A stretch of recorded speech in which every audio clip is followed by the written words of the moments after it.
Hello everyone. We're celebrating Europe Day today this year in rather strange and difficult circumstances, unpredictable circumstances. We're all in lockdown, complete or partial, and slowly but surely we're going to be coming out with our exit strategies, but it will be a long time before it will be business as usual.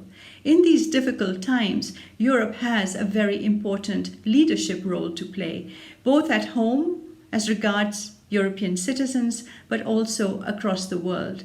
We're all being affected in three very different ways. Our health systems are under strain and being challenged and tested by COVID-19. So we all have to work together to bolster and reinforce our health systems, our health infrastructure. Our economies are being hit, being devastated by COVID-19 as well. Entire sectors of the world have come to a standstill.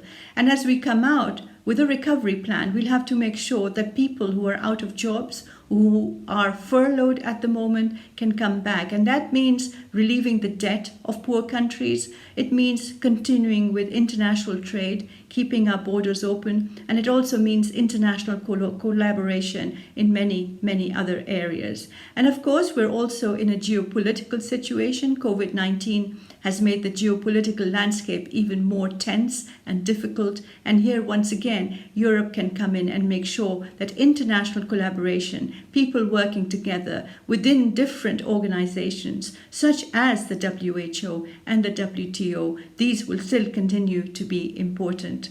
I think we can, if we want to, have another, what I call a Bretton Woods moment, where countries can come together and decide that they need new institutions. We need a revived international globalization effort. We need to reinforce multilateralism and make sure that it's strong and inclusive and renewed and takes into account the voices not just of the so-called great powers, but of all countries across the world. This is about people, this is about recovery, this is about international cooperation, and this is also about celebrating Europe and its role at home and in the world. Thank you.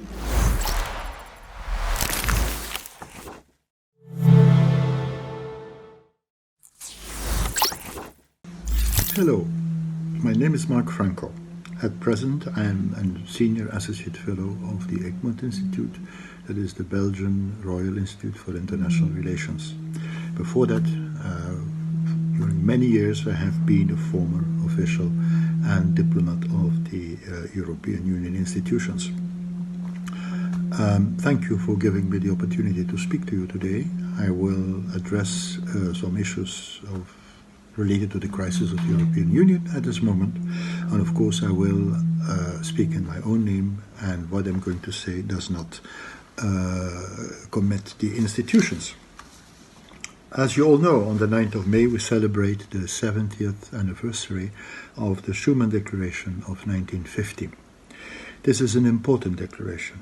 It is important because it initiated an historically unique process of collaboration whereby a group of West European countries decided to leave their history of conflict and warfare behind them, to work together and to construct step by step a better future. This process of collaboration and integration required a gradual transfer of national sovereignty to supranational institutions. This didn't mean to a group of faceless bureaucrats. This means that the ministers, the politically responsible people in the countries, decided together in councils and committees rather than deciding individually. This is not an easy process. It's not easy because nobody likes to give up power. And as Jean Monnet used to say, and already predicted a long time ago, together finding solutions to overcome crisis is the way European integration takes place. It means Europe has been growing through the solution of various successive crises. And of course, we had our fair share of crises. Europe has weathered many crises and has grown substantially since the founding fathers starting the process of integration. The last 2 decades have been characterized by great realizations. Historic enlargement of the European Union with countries from Central Europe, functioning of the common market and its extension to 500 million consumers, introduction of the euro that is now adopted by 19 member states, the functioning extension of the Schengen zone, and also the launching of a neighborhood policy that aims to extend and deepen cooperation between the European Union and its neighbors, like, for instance, Azerbaijan, are some of the most important examples. Such drastic changes have been of course, such drastic changes also brought conflicts and crises with them, directly or indirectly related to these realizations. Because these crises tested the solidity of the European construct and the coherence of the Union. Let's just have a look at some of the recent crises. The 2008 euro crisis, followed by a financial and economic crisis, put the European economic coherence to a test. It was a stressful period, but the measures taken reinforced the economic resilience of the Union against possible future crises. Is this the end of the story? By no means. Further integration integration of economic and financial policies will be necessary to turn the European Union into an effective economic and monetary union. The 2015 migration crisis tested the political coherence of the European Union and the solidarity between the member states. Measures have been taken, mechanisms for cooperation have been introduced, and the worst has been avoided. But immigration continues to be the Achilles heel of the European Union. The European Union is, after all, less well armed to deal with political crisis than with the economic crisis. The recent Brexit crisis has tested the coherence of the common market, the coherence of member states around the common market. It reinforced the importance, it showed the importance that the 27 remaining member states, even the more Eurosceptic ones, attach to this common market. Discussions and negotiations have illustrated clearly how crucial the common market is, how all the member states benefit from it, and how difficult it is to leave. The present corona crisis tests the societal coherence of the European Union. That means its capacity to deal with important challenges in society that we are facing at this moment. That means to combat a pandemic, to deal with a medical emergency that affects the citizens in all the member states. This crisis, we have to say, the EU entered with a clear handicap. Health, like education, is a field where the member states have kept their sovereign decision-making power and where the European Union has no well-defined mechanisms to intervene or to force the member states to intervene. So, when the crisis broke out, let's first look at the medical aspect, and in the absence of EU interventions, member states were only slowly to develop gestures of solidarity, such as sharing protective equipment or treatment capacity. That solidarity has since then developed, and various forms of exchanges, access to each other's protective equipment or treatment capacity has developed since then.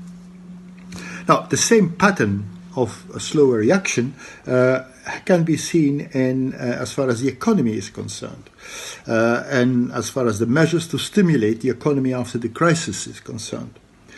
Member states were affected and are affected differently by the crisis, and member states do have different interests. So the initial reaction was not so good, and member states started bickering and exchanging mutual accusations. But in the meantime, they have all understood that we're in the same boat and that we have to work together. And in a remarkably short period, after this initially difficult period, a battery of measures at EU level has been approved for roughly something 500 billion euros. These measures come on top of the measures that member states themselves are taking. And also an additional package of support for a total value of 1,500 billion euros is in preparation. Now, monetary support is one thing, and apart from this monetary support that the EU is mobilizing, the impact of the present crisis on the development of EU policies, on the solidity and the coherence of the European Union will be important. The conclusion of present health and annexed economic crisis is, as so often before, that more integration and cooperation is necessary. Policymakers are aware of the issues and are exploring ways and means to make the EU better able to deal with future crises. I'm convinced that they know what to do, but, as Jean-Claude Juncker, the former Commission President, once said, as politicians, we know what we must do, but what we do not know is how to be re-elected after we have done it. So here we meet arguably the greatest difficulty, the greatest challenge facing the European Union at this moment, that is the growth of myopic nationalism and Eurosceptic populism that spreads also like a virus through the member states and increasingly influences national policies. An antiviral medication against this Euroscepticism is not easy to find. It can only be the European Union proving that it is successful in helping and bringing about a speedy economic recovery. Economic recovery measures and the reinforcement of EU integration will have to go hand in hand. This is an important challenge, a crucial moment in the life of the European Union. Dealing adequately with the economic and the political aspects of the present crisis will reinforce the integration process and considerably reinforce the Union. So, let me conclude with some thoughts about Europe's neighbours, Eastern Partnership and Azerbaijan. I understand that your country, Azerbaijan, that in your country the government has been effective in limiting the impact of the pandemic and has taken initiatives of international cooperation with countries worse hit. This can be a source of inspiration for the European Union. Cooperation with its neighbours is by far the most important external policy of the Union. So, the present crisis is a good opportunity to fully explore how cooperation between the European Union and its neighbours can be given a new impetus to the benefit of both sides. The upcoming Summit of Eastern Partnership is an excellent occasion to engage this dialogue. So, as they say, if it doesn't kill you, it makes you stronger. So let us hope that the present crisis and the reinvigoration of the process of European integration and cooperation between European Union and its partners in the neighbourhood will be effectively undertaken and successfully undertaken. I wish you a joyful Europe Day. Thank you.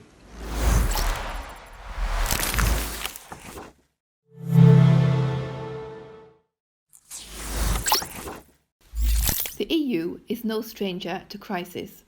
Over the last decade, it has faced the financial crisis, the migration-refugee crisis, Brexit, and the growing threat from jihadist and far-right terrorism. The rise of populism in many member states left the EU facing a legitimacy crisis, yet fears that the EU would not survive these crises were overcome. Indeed, the EU and its institutions have proved to be incredibly resilient in the face of serious challenge and have learned important lessons from all of these crises. The battle that the EU, along with the rest of the world, is now fighting against the COVID-19 virus is possibly the most serious challenge that the EU has faced yet or could ever face. COVID-19 is not only a health emergency, it is also posing an economic challenge of a tall order. Without solidarity, the more fragile EU economies will run the risk of experiencing a prolonged economic depression on top of a humanitarian catastrophe. The question is, will it make the EU integrate more, less, or push it towards differentiation? The EU has had a rough start in its fight against the virus. It reacted very slowly, and coordination between member states was rather weak. There is, of course, a risk the pandemic will undermine European integration, with member states being more interested in securing their own interests, citizens' welfare, and border. Disunity, fragmentation, and distrust will result in failure, not only for the crisis, but also for the foundation of the EU itself.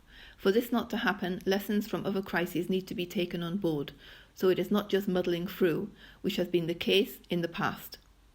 One major lesson from the Euro crisis is linked to the high level of interdependence between EU countries and their societies. We stand together and we fall together. Since the beginning of the crisis, the EU has rallied, starting with the European Central Bank taking emergency financial action. Moreover, today, EU border policy is coordinated, medical equipment flows within the internal market, and patients are being flown from one country to another to receive intensive care. Unconditional solidarity is crucial, and it is also key that this solidarity is extended to the neighbours. The EU should quickly develop a strategy of how it is going to extend its solidarity to the neighbouring countries, including Azerbaijan, as their stability and prosperity directly impacts the EU. The EU should not become totally absorbed with navel gazing. The €140 million that was announced for the partner countries in the neighbourhood is important. However, it will require long-term strategic engagement targeting the current priorities of the countries. European Commission President Ursula von der Leyen said that her commission would be a geopolitical commission. The commitment will surely be tested in the EU's effort to support its neighbours through this crisis, clearly because there are other global actors that are ready to step in and not always in a positive way. The EU's commitment should not just be in the coming months, but in the years ahead.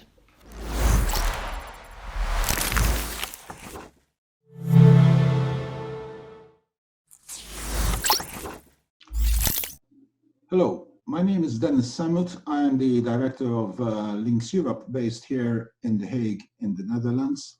I'm very pleased to be sending this message of greetings today to our colleagues, the organizers and participants of the Imagine Festival of Tolerance in Baku, Azerbaijan.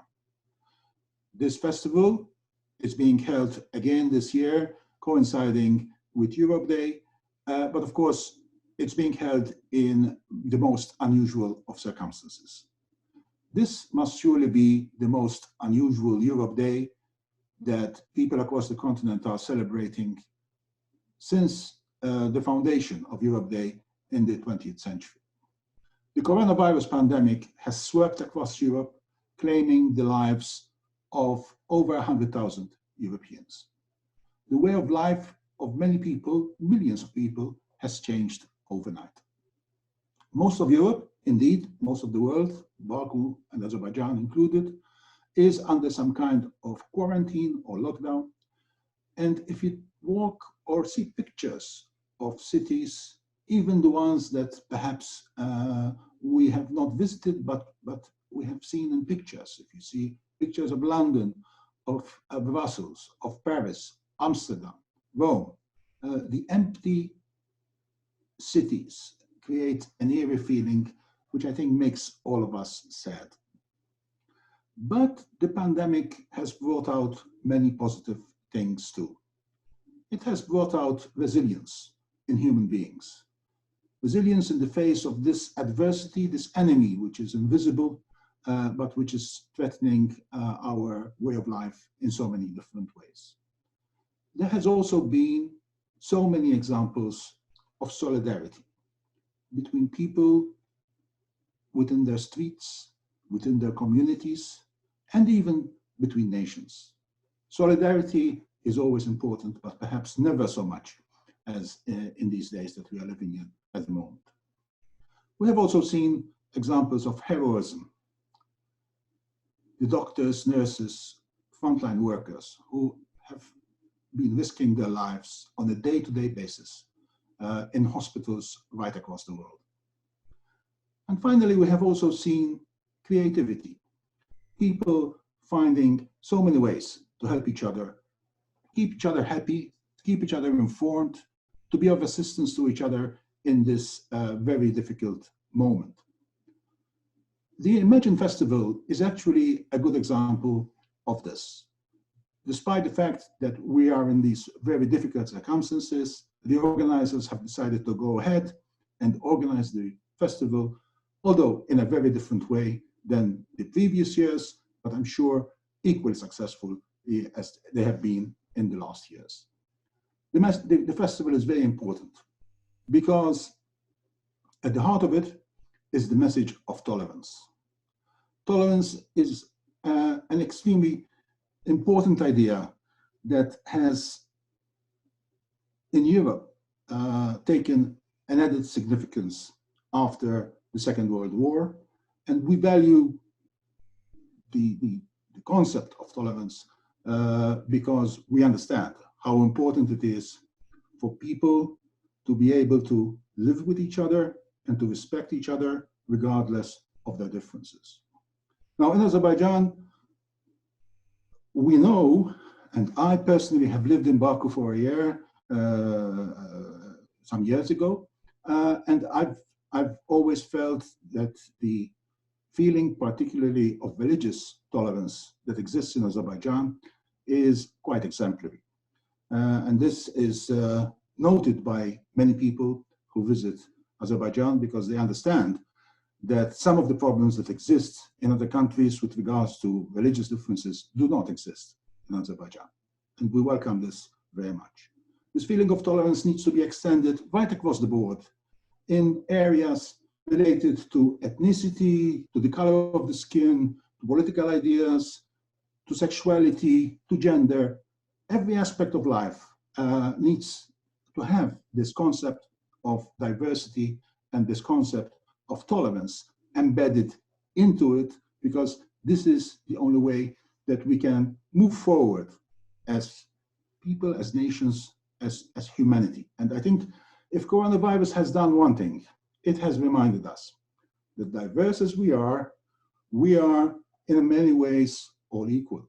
We're equal because the virus did not distinguish between people who are black or who are white, between people who were from this nation or that nation, between people who were prime ministers or simple farmers.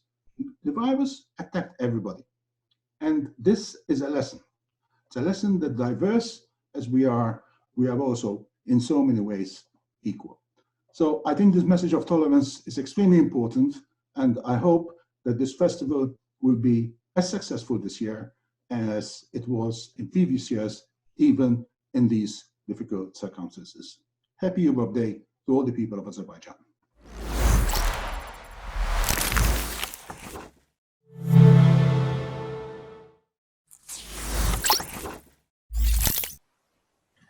Dear friends, I congratulate Europe and the entire progressive humankind on the 70th anniversary of the Schuman Declaration. This realistic, strategic, and forward-looking document called for common values, common security, common cause, and solidarity, the features that created the European Union just a few years later. But this year, we mark Europe Day in very grave circumstances. Hefty as the human cost of the coronavirus has been globally, with the US and some Western European countries taking the brunt of the pandemic, the ongoing death toll of COVID-19 might be just the opening gambit in the long saga on the road to recovery. The entire world, both collectively and individually, should think and work hard lest the cure prove more calamities than the disease. Despite the shock and the scale of disruption, the EU must take the front seat globally in mitigating the socio-economic consequences of the pandemic while keeping its own unity in the years ahead. One can safely state that the coronavirus caught Europe by surprise.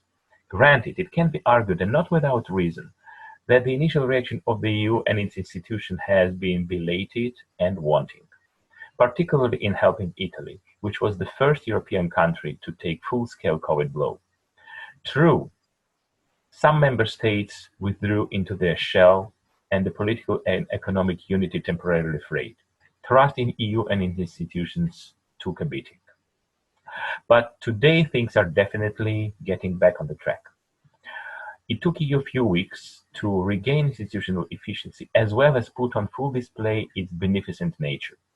As a citizen of Georgia, an EU aspiring country, and one of Eastern Partnership frontrunners, I note with particular gratitude the generous €183 million assistance my country received within the framework of nearly €1 billion emergency support package to Eastern Partnership countries. This support will further contribute to my country's pretty efficient, so far, effort to contain the spread of the deadly virus. On behalf of more than 80% of my compatriots who wants to see Georgia as an EU member, I can attest to what we all believe and aspire. Successful and united European Union with a well-crafted and efficiently implemented foreign policy is a sure safeguard to our success as a state and our European path. Despite the pandemic being past its peak and the number of newly infected people decreasing, the months and even years ahead will be tough, constituting the hardest test to EU's viability in the 7 decades since its inception in 1950. How efficiently the EU overcomes the transition period and the pace with which economic life and employment recover would largely determine the global standing and soft power of the European Union and ultimately its political future. Of course, the Union has amassed sufficient intellectual and economic resources to cope with these challenges successfully. It only takes political will, mastering political will, and exhibiting judicious leadership. I sincerely wish the European Union every success in this endeavor, because the success of the European Union is also a success of my country, as well as that of all democratically minded world. Thank you.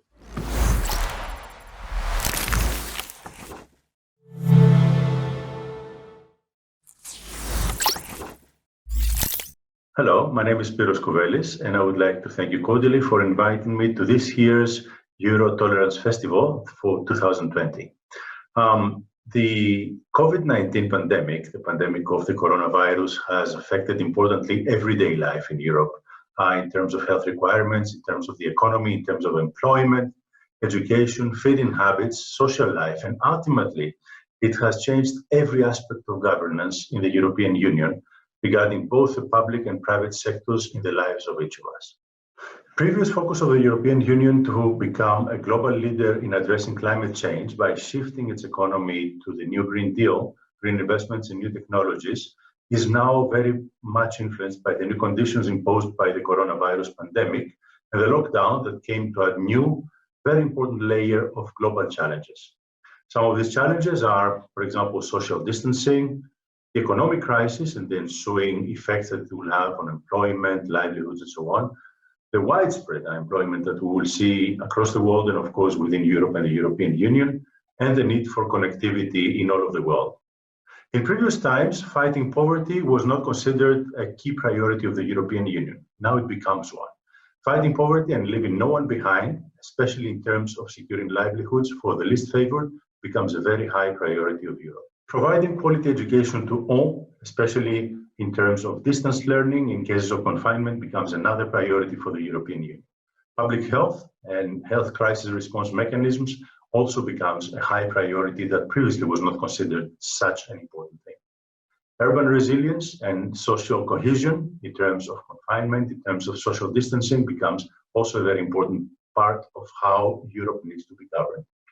There are new key aspects that need to be introduced. One of them is that this crisis is too big and too extended to be dealt with only at the central level, and there will be a need for much action at the local level. The role of local government and the local societies becomes very central in terms of, for example, distributed food production and management of resources. For example, in terms of local employment, housing, and livelihood schemes for the people that will be less favored. For the local level of urban resilience in terms of provisions, emergency response, and social support. The second theme is connectivity. We saw that the need for everyone to be appropriately connected through electronic means became a matter of survival. For example, remote areas suddenly became much more remote and cut off from the world if they didn't have the right connectivity conditions. This crisis is too large and too complicated to be dealt with only at the central or government level. It's a new key aspect that will have to be dealt with because the role of local governments and local governance and involvement of the people will have to be much higher. For example, local food distribution, local food production, and security of food resources at the local level will have to be a very central part of what is being done at the local level. Local employment, housing, and livelihood schemes for the people living within a given community will also become one of the issues that need to be dealt with locally. And of course, urban resilience in terms of provisions, emergency response, and social support will be dealt with at the local level as well, with coordination with the central governments. Second point, connectivity. We saw that the need for everyone to be appropriately connected through electronic means became an issue of survival practice. So in that sense, remote areas that didn't have appropriate connectivity facilities became even more remote in the sense of being cut off from the world. Children with limited access to connectivity or to new technologies were in a very unfavorable condition for distance schooling and distance learning. And finally, public health monitoring and response could have been much better if there was a broader connectivity and the means for people to be able to communicate get support, get advice, and how to deal with this pandemic. Final point is the issue of personal data. The challenges become much more important for the protection of personal data in a more interconnected world. Europe has an advantage by having already established its GDPR legislation for the protection of private data. It has set a precedent that is making it a leader in global terms. What is now needed is, first of all, to make this advantage a lesson and a tool for all of the world so that the existing legislation will be adapted and safeguarded in terms of the new world that is developing. And second, the citizens need to be trained and to be knowledgeable about both their rights and also their obligations in terms of this interconnectedness. This pandemic has changed the world. Nothing will be the same the way it was before it happened. Coming out of the long-term crisis in which it has driven the world and the European Union is a real challenge, and it also needs to become an opportunity.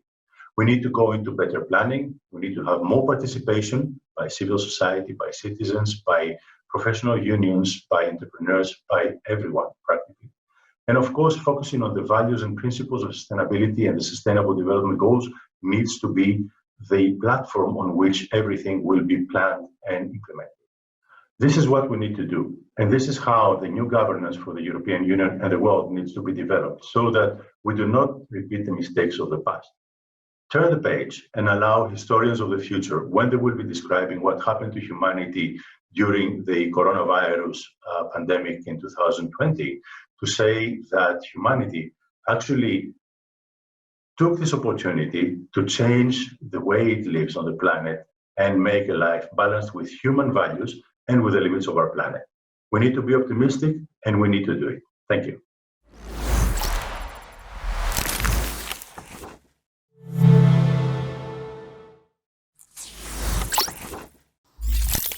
How will my life change after coronavirus? I don't know yet. I think you can only talk about that when this period of quarantine will be finished.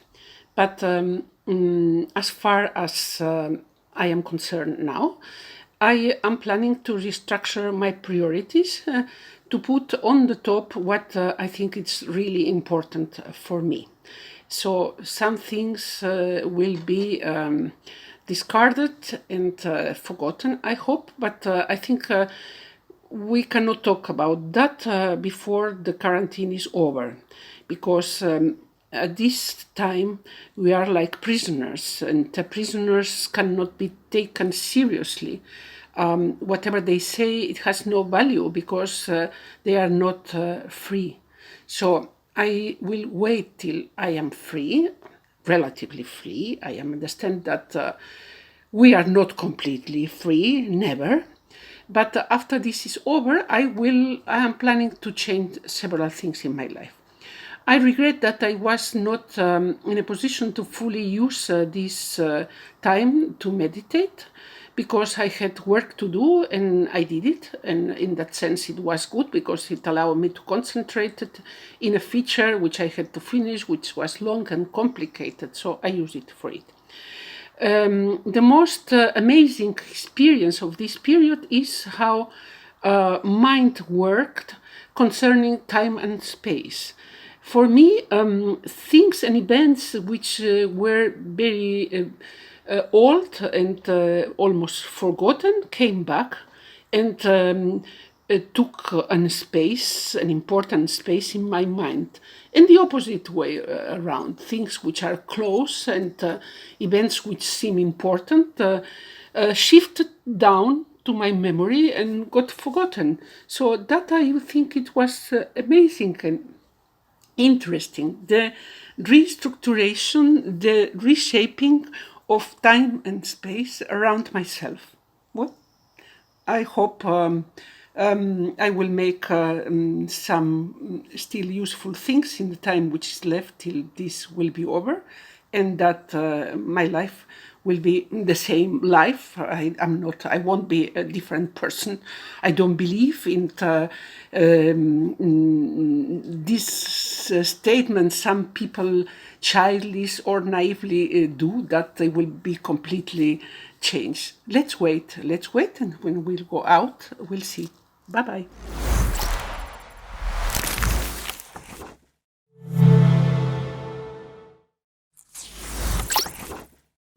Hi guys, my name is Joe Prusa.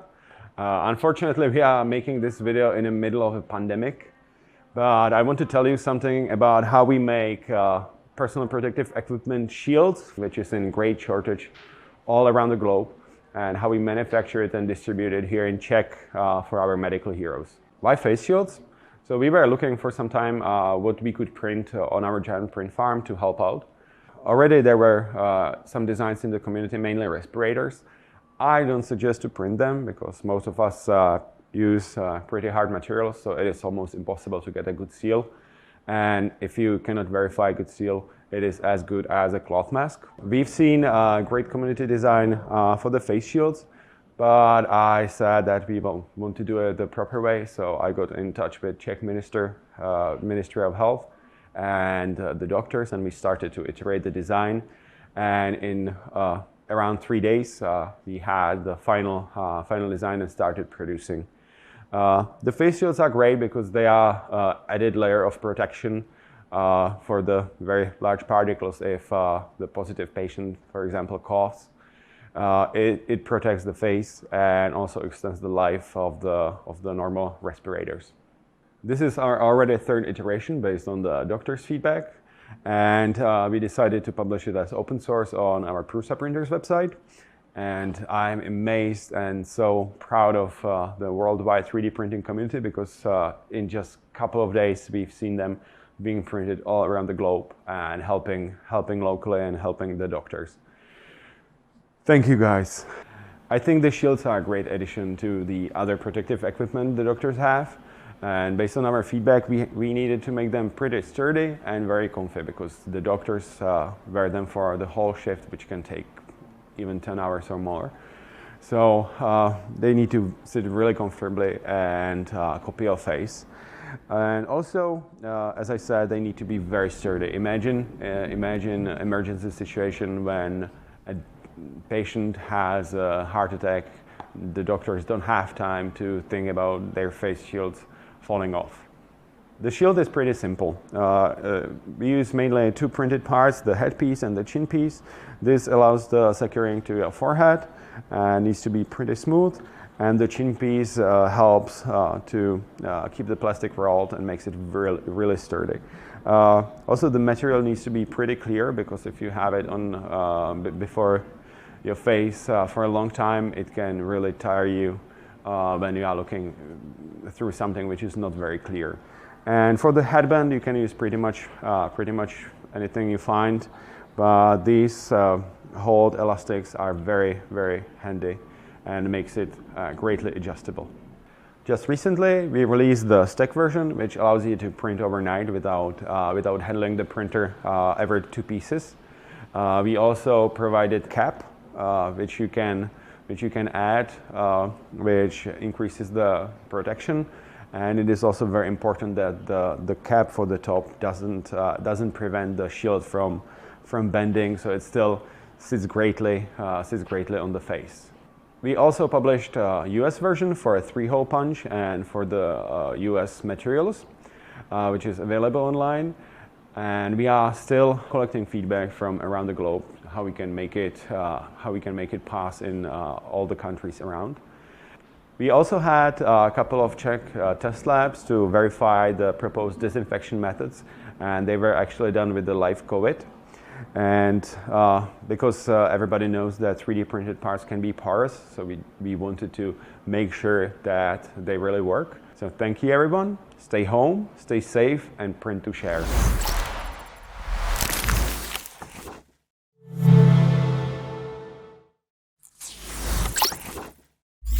Hello, and thanks again for having me. My name is Vesela Cherneva, and I am the head of the Sofia office of the European Council on Foreign Relations. We're a pan-European think tank with offices in 7 capitals in Europe. What we do is we try to think about foreign policy. And here is a suggestion on how to think about European foreign policy today in the days of COVID-19.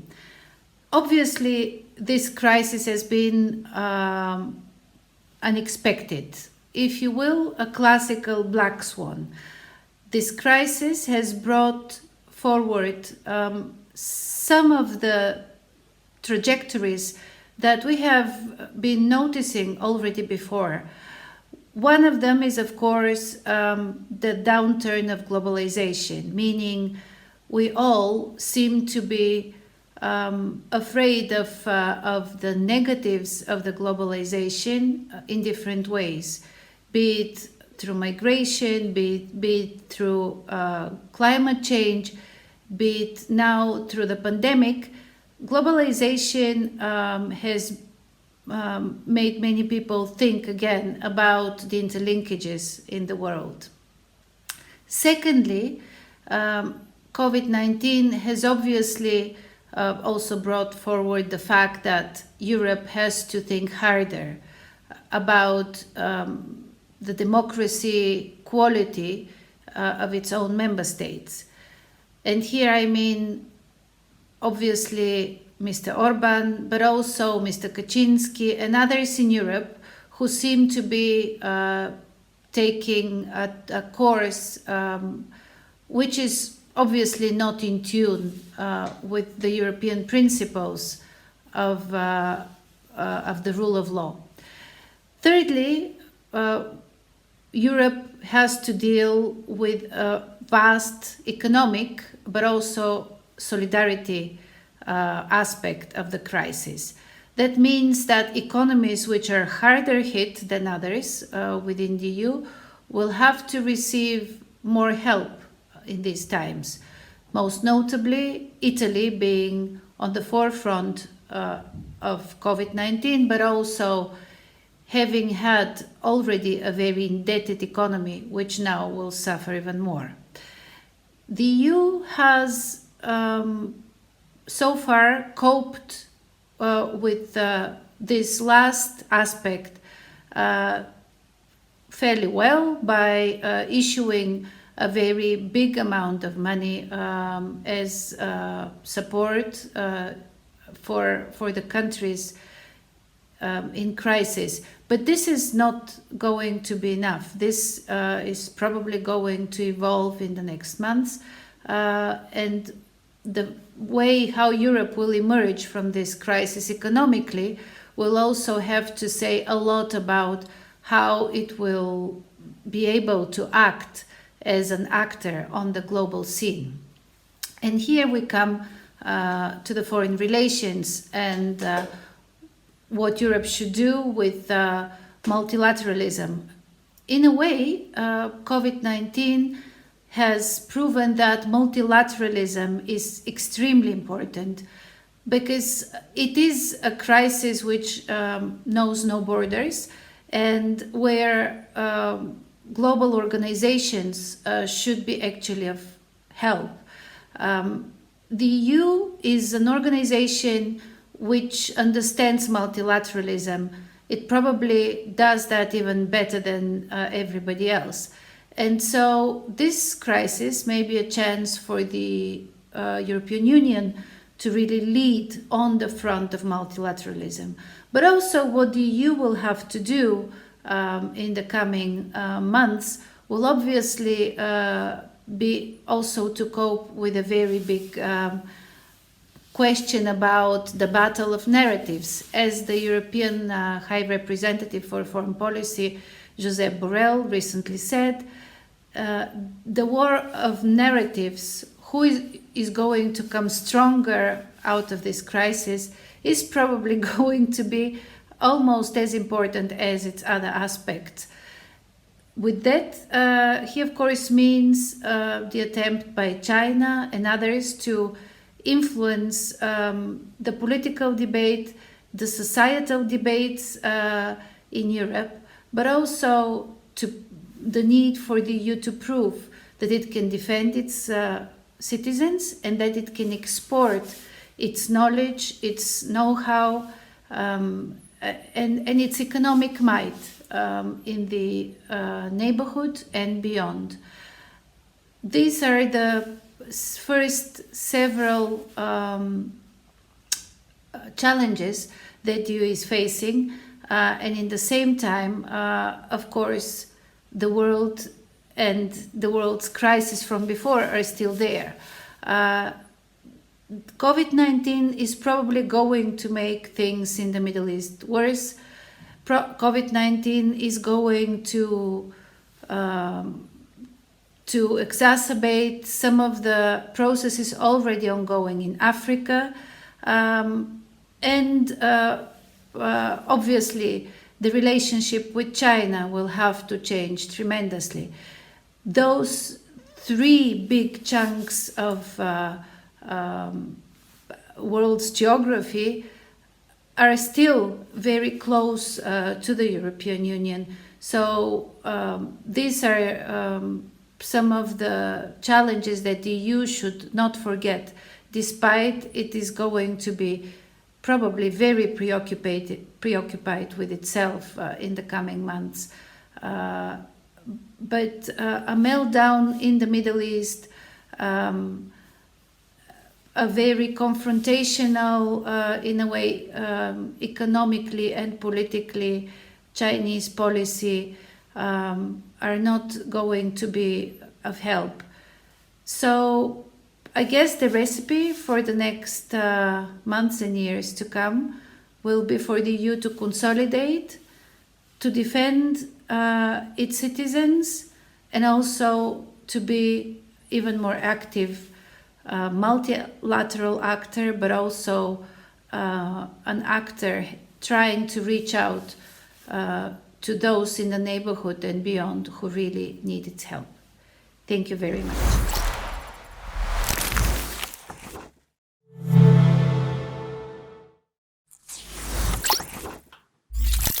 Greetings from southern New Zealand. Kia ora, as we say down here. My name is Christopher Le Breton, and I'm learning to use Zoom and to speak to a camera and to think that there will be people watching me at some stage, but I can't see you. I've been asked to speak about the interface between COVID-19 and the environment, and I want to speak about three things. First of all, wellness. Secondly, oneness. And thirdly, roots and buds. And then I will finish with three conclusions. So first of all, wellness. Before COVID-19, how was the world environmentally, socially, and spiritually? And what was the health of our bodies? Well, environmentally, we can see, and this was the case and is the case, dead ocean zones, huge zones all over the world, from oil, chemicals, dredging, dead rivers, huge waste on our lands, from nuclear and chemicals, and just consumer detritus. Polluted drinking water, we can't swim in the rivers because of chemicals. Monoculture, processed foods, which essentially pollute our bodies. So the state of the world and our bodies environmentally was pretty poor and is poor. Socially, there are massive inequalities between rich and poor, high prison rates, particularly for African Americans or indigenous peoples in Australia, New Zealand, and other countries like Canada. And spiritually, whether one is rich or poor, there tends to be a loneliness in the heart and of the spirit. And you'll see this with very, very rich people, craving, they're on their machines all the time, but they're not connected. But also you see it from poor people who are struggling. And often this craving leads to a mass consumption, as if the consumption of things will, if you like, heal the loneliness in our heart. And of course it never works. But it's that mass consumption, that nightmare consumption of things, which leads to the trashing of the planet. And also, governments and institutions, do they operate from the heart? Are they well? Do they operate from a feminine inspired paradigm? Who gives them money? Who benefits? COVID-19 provides a mirror for us to take stock of where we are. And looking down has given the earth a pause, a time to recover, as people stop rushing around unnecessarily and learn to be with themselves and their families in their bubble. It's been an opportunity to stop doing and to go within, or in this case, as now and elsewhere, to use the internet to connect with other tribes around the world. And animals have started to frequent into residential areas. Birds are more frequent, and I see here in New Zealand, the air is less polluted, and I can smell the manuka, the tea tree, and the other leaves in the wild environment. COVID-19, leaving aside how it may have started, and there are huge discussions because some people may have read the Rockefeller report from 2010, which was talking about a planned epidemic. COVID-19 is a spiritual wake-up call for us all, an opportunity to look at both our own wellness in our own body, what we eat, the freshness of our foods, and the nourishment we give ourselves, and also the wellness of the planet on which our footprints have impact. So let's come to my second point, oneness, and some observations. A lack of wellness is a symptom of a lack of oneness.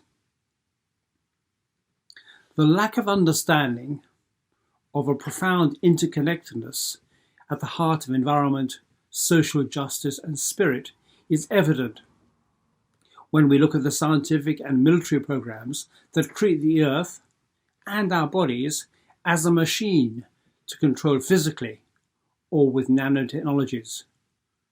Remember, we still have nation states on earth committed to fight against each other rather than living on and sharing this one planet together peacefully. What do I mean by oneness? Well, indigenous wisdom such as Ubuntu in South Africa, Pachamama in Latin America, or Kaitiakitanga here in New Zealand acknowledge the oneness at the heart of their own philosophies. And there is talk of a feminine-inspired circular economy mainstreaming too, building on work done by the European Union, by the Ellen MacArthur Foundation in the UK, and others around the world. And now quantum physics recognizes a profound interdependence and interconnectedness.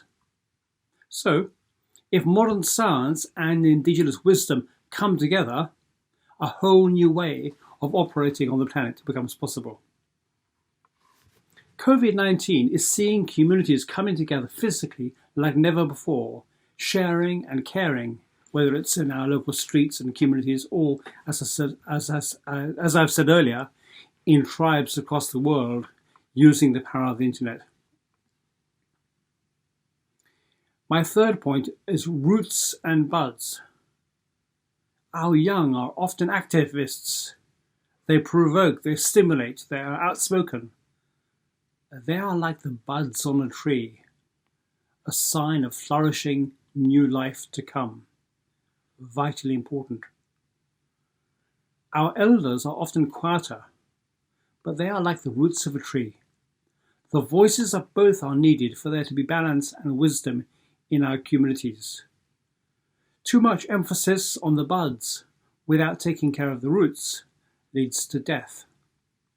Too much care of the roots without allowing for and freeing up the buds prevents a flourishing future. So my conclusion, and I have 5 takeaways. With wellness and oneness at the core of all we do, let us renew the love of who we are as sacred beings, connected with each other and the environment on earth. First of all, to go out and make a difference in the world, we need to go in and control our conscious thoughts.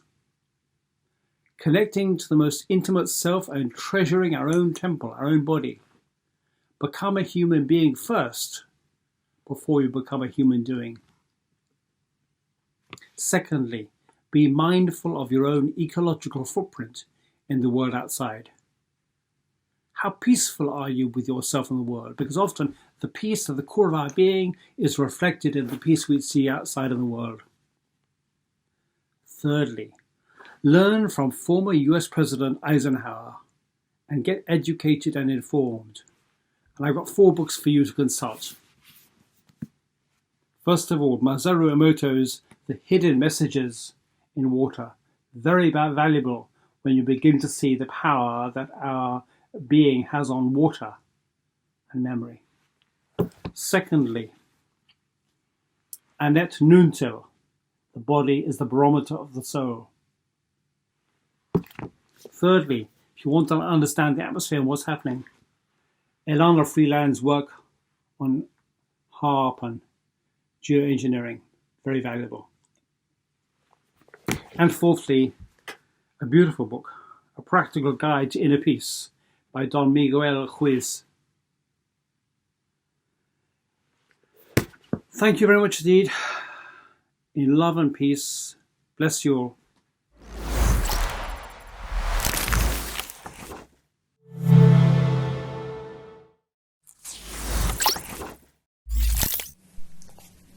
Hello all, my name is Nikos Katsouris. And my name is Katerina Koveu, and we are the founders of the social charity restaurant Home for All. We are on Lesbos island of Greece, the place that the last 6 years has very big problem with thousands of people that came here for a better future because of war as refugees, and we are here from the first moment, and we try to help and to support them. The refugee crisis changed our lives, but not only ours. When it started, we were the first people that we faced this and start helping, because we were living here, so they came to us. We didn't came here for that. At that time, there wasn't no volunteers, no NGO, no one on the island helping, no camps, nothing. So we started by going every night to the beach and helping the people when a boat coming. Then, when the first camp made, we start making food, 2,000 portions every day. That was the amount of people in the beginning there. And then as the years going by, the whole thing were becoming bigger and bigger and bigger, and then we wanted to help more, and like that we became on papers an NGO with our kitchen not being a restaurant anymore, like a business, but everything is for free. But we do also other actions. We're helping in many ways by offering and distributing clothing and shoes and hygiene things and whatever we can, anytime is needed. Now, after 6 years of this, we see that the needs change all those years, depending on which phase this whole thing coming to. So we also start offering jobs to people, because this is a solution. We always try to solve problems, not just do something now to cover the problem and the next day is there again.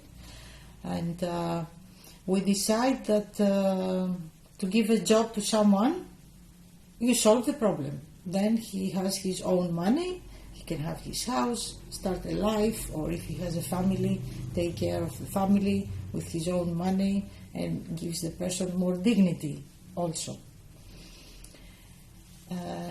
So now it's a mix of things we do, depending on the need that any person has.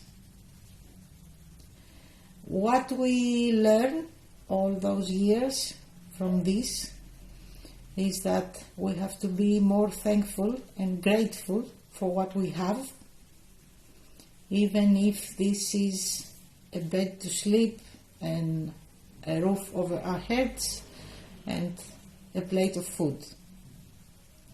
This is not a fact, doesn't mean that it's going to be there forever. So we have to appreciate this. And we have to try to get only what we really need. The rest we can share. Our life changed completely. It's very nice if you can offer your help, and you do, and you see people that they're receiving your help, how different are and how happy and how change their life for a moment. And we feel we are closer to God, and we feel all this happens just people to see the meaning of life. We are here and we will be here as long as people need us. And something very simple that we always say, if you can help, just do it. Don't thinking something about, just do it. We made more than 1 million meals until now, and we really met thousands and thousands of refugees. We didn't see any terrorists or someone that could harm us. We just saw people suffering, families, young men, young girls, kids, all the people that they running from their country, which no one can do just like that. Has to be a serious reason. Some of them to save their life because of the war, but some of them also from other countries to save their lives from other kind of wars. I have to say now, after all these years, that a solution for those people to solve the problem is not Greece open the borders and welcome them. Of course we do, or Europe do the same. The only solution is to solve the problem back to their countries. Stop the war, stop the hunger, stop all those problems. We have to press our governments in any way we can for that. This is going to solve the problem. Thank you very much for everything. We wish next time we can talk all together with you, not by video like now, but to sit in person. In person. But coronavirus, Thank you very much. Thank you.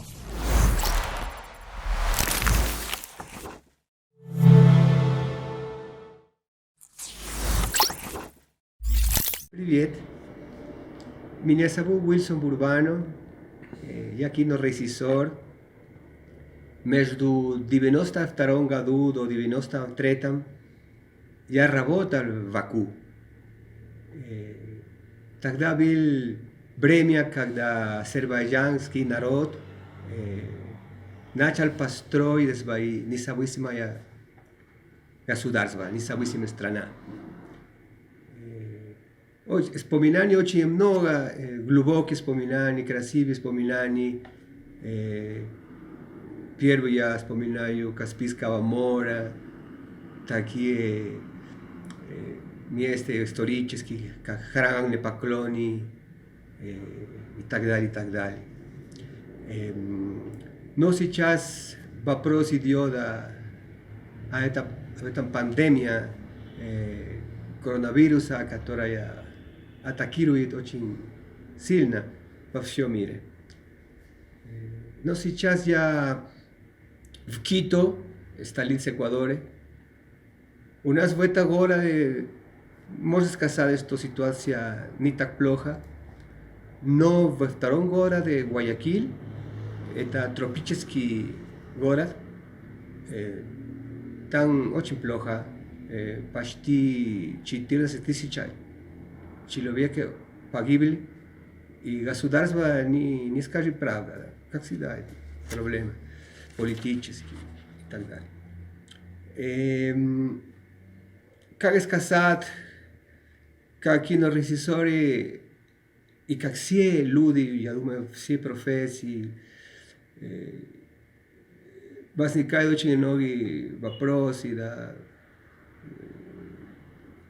много вариантов, что это сделано в лаборатории, это голос природа, которая не терпит больше уничтожения, самоубийства, человечества и жертва природа нашей планеты. Но я думаю, что сейчас надо больше идти внутри себя, размышлять, а все это исторический процесс человечества до сегодня, как эта идея о развитии, прогресс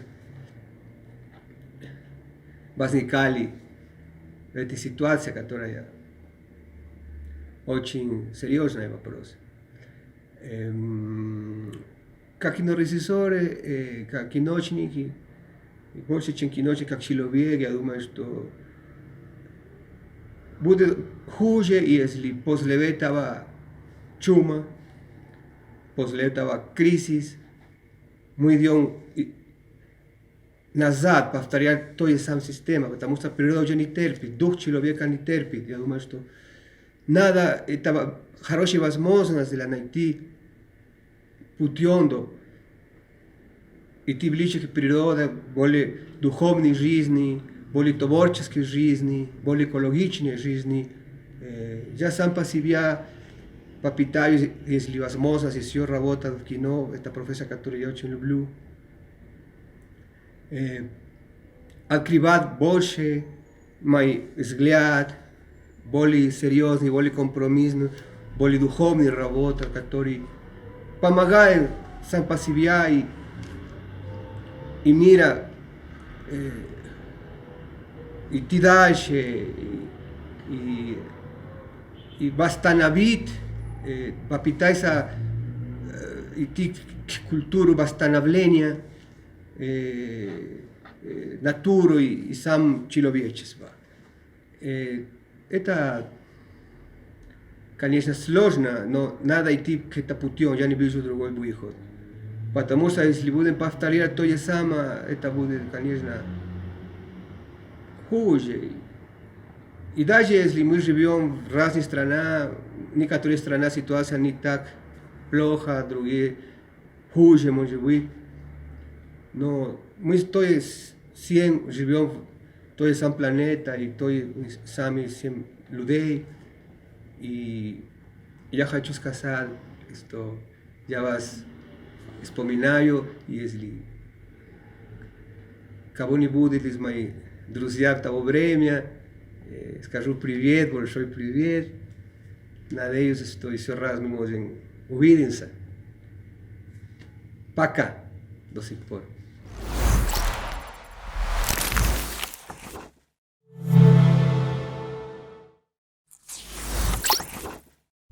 Привет, ребята! Я хочу вам читать несколько слов, которые я написал. Я Сандино Урбано, режиссер и писатель. Я живу в Кито, Эквадор. 30 лет назад я жил в Баку. И с моим братом мы сняли фильм, который не закончили из-за войны. Но у меня очень хорошие воспоминания. Тоже хорошие друзья. Я посылаю им приветствие. В моей стране Эквадоре есть проблемы с коронавирусом. В городе Гуаякиль тысячи погибших. И правительство не может контролировать эту ситуацию. В столице Кито проблема меньше. Я думаю, что мир не будет таким же после пандемии. И этого не должно быть. Я думаю, что теперь люди должны понимать, что это молчание, эта тишина тоже и является зеркалом. Что вы смотрите на себя, анализировать, какова наша жизнь и как мы можем стать Luszymi ludźmi w budущем. Эта трагедия, но и подарок для размышлений, возможность построить лучший мир. Боль – великий учитель. Я не знаю, согласны ли мировые лидеры, миллионеры мира, те, у кого есть сила. Но нормальные люди, которые не хотят быть похожими на них, должны работать, чтобы сделать другой мир, более человечным, более справедливым, лучший мир. Спасибо вам и большое объятие.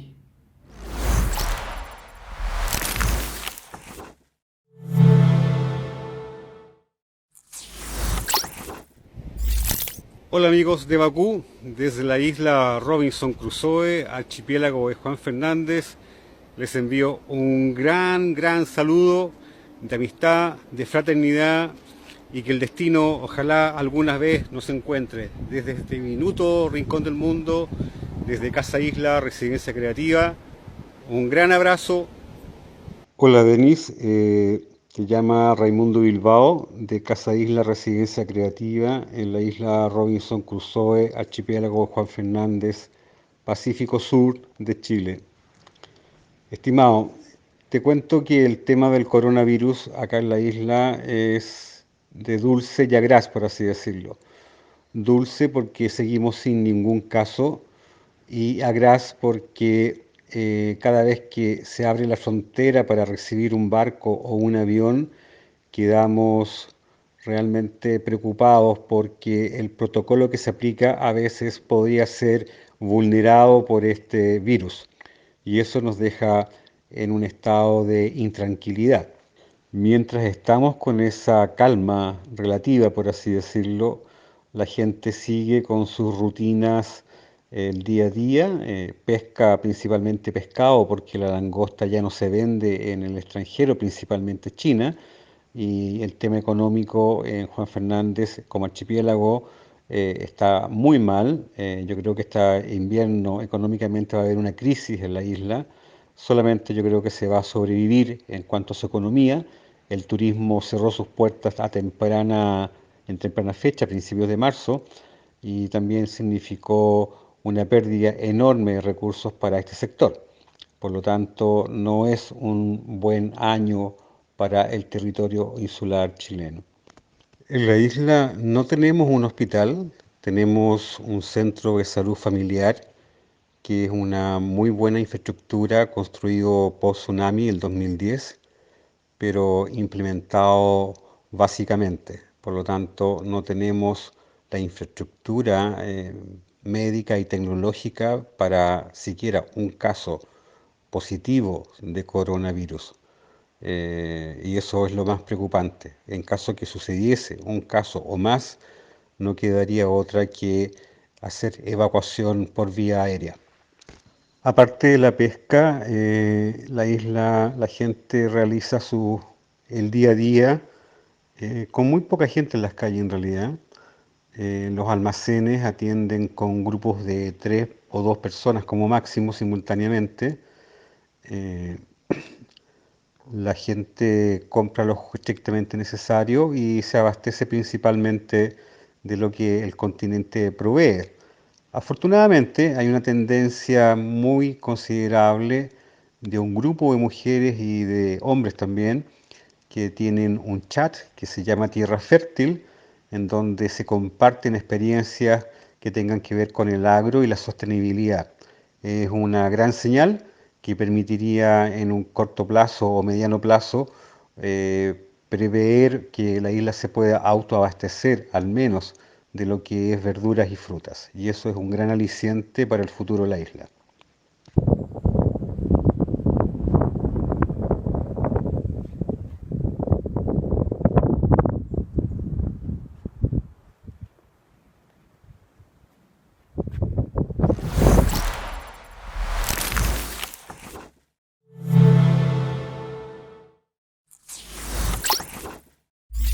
My name is Ross O'Connell Jennings and I'm a trip host and creator. I carry out workshops at international schools and I'm also a travelling bagpiper.